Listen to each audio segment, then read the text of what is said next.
Hello students, welcome in science world.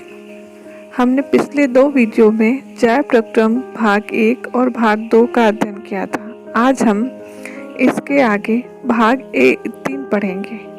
तो चलिए देखते हैं भाग 3 में क्या है। मनुष्य में पाचन। आज का टॉपिक है मनुष्य में पाचन।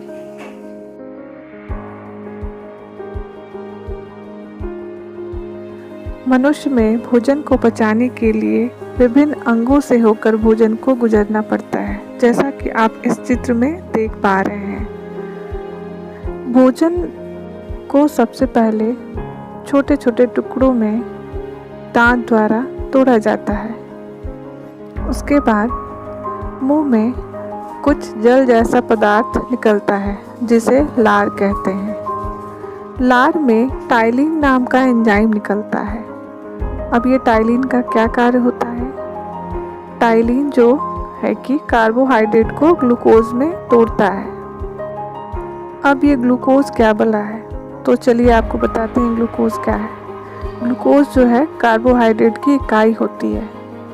जैसे बच्चों आपने मोतियों की माला देखी होगी, तो पूरा मोती का माला जो है वो कार्बोहाइड्रेट है और उसकी एक मोती जो है वो ग्लूकोज है। और यह एक प्रकार का पोषक पदार्थ है जो हमारे लिए बहुत ही आवश्यक होता है।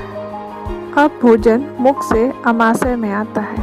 अमाशय आप चित्र में देख पा रहे हैं, ये उल्टे सी आकार का होता है। यहाँ पे भोजन को अम्लीय किया जाता है, जिसके लिए अमाशय के भित्तियों में विभिन्न प्रकार की ग्रंथियाँ पाई जाती हैं, जहाँ से HCl निकलता है, पेप्सिन निकलता है और श्लेष्म निकलता है। इस HCl का जो pH होता है 1.3 होता है, जो कि हाईली एसिडिक होता है। अगर इस HCl को हमारे हाथ पे गिरा दिया जाए तो हमारा हाथ जल जाएगा, लेकिन हमारा अमाशय नहीं जलता। सोचिए ऐसा क्यों होता है? चलिए बताती हूँ आपको ऐसा क्यों होता है। ऐसा इसलिए होता है कि श्लेष्म, अभी आपको मैंने नाम बताया था श्लेष्म, जो इनकी दीवारों से निकलता है, जो अमाशय की दीवारों को चिकना बनाता है। और ये HCl दीवारों पे नहीं चिपकता और अमाशय को नहीं जलने देता है। तो आपको समझ में आ गया हमारा अमाशय HCl से क्यों नहीं जलता। अब भोजन अमाशय से छोटी आंत में पहुंच चुका है। तो चलिए देखते हैं छोटी आंत में क्या होता है। आप इस चित्र को देख पा रहे हैं, ये चित्र है छोटी आंत का, जो आपको कुंडली नुमा आकार दिख रहा है। सबसे ज़्यादा कुंडलित होता है छोटी आंत। छोटी आंत में हमारे संपूर्ण भोज्य पदार्थ का पाचन होता है, जैसे कार्बोहाइड्रेट, वसा और प्रोटीन। वसा को पचाने के लिए एक विशेष प्रकार की क्रिया होती है जिसे इमल्सीकरण कहते हैं। इमल्सीकरण क्या होता है? तो इमल्सीकरण में जो वसा की छोटी छोटी गोलिकाओं को तोड़ा जाता है। कैसे तोड़ा जाता है? पित्त लवर द्वारा। पित्त लवर जो है पित्ताशय से निकलता है। आप इस चित्र में देखिए, हरे रंग का आपको पित्ताशय दिख रहा है। इसी से पित्त लवर का श्रावण होता है, जो कि इमल्सीकरण के लिए उत्तरदायी है। इमल्सीकरण के बाद वसा की छोटी छोटी गोलिकाओं को फैटी एसिड एवं ग्लिसरॉल में तोड़ा जाता है, जो कि लाइपेज एंजाइम की सहायता से होता है। और लाइपेज एंजाइम कहाँ से निकलता है?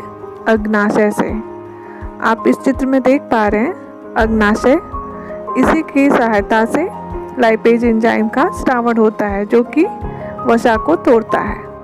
भोजन पचने के बाद अंत में प्रोटीन अमीनो अम्ल के रूप में, कार्बोहाइड्रेट ग्लूकोज के रूप में तथा वसा फैटी एसिड एवं ग्लिसरॉल के रूप में टूटता है। चलिए आपको बताते हैं अमीनो अम्ल और ग्लूकोज के बारे में। अमीनो अम्ल प्रोटीन की इकाई है, ग्लूकोज कार्बोहाइड्रेट की इकाई है तथा वसा का निर्माण फैटी एसिड एवं ग्लिसरॉल से होता है। अब भोजन छोटी आंत से बड़ी आंत में प्रवेश कर रहा है। बड़ी आंत में भोजन से सिर्फ जल को अवशोषित किया जाता है। उसके बाद भोजन को वर्ज्य पदार्थ के रूप में हमारे शरीर से बाहर कर दिया जाता है। उम्मीद करती हूँ बच्चों आपको आज का टॉपिक समझ में आया होगा। चलिए आज आपको छोटा सा होमवर्क देती हूँ। तो आपको बताना है कि लार में पाया जाने वाला कौन सा एंजाइम है। आज का आपका ये होमवर्क है। चलिए अब कल के लिए बाय एंड थैंक यू।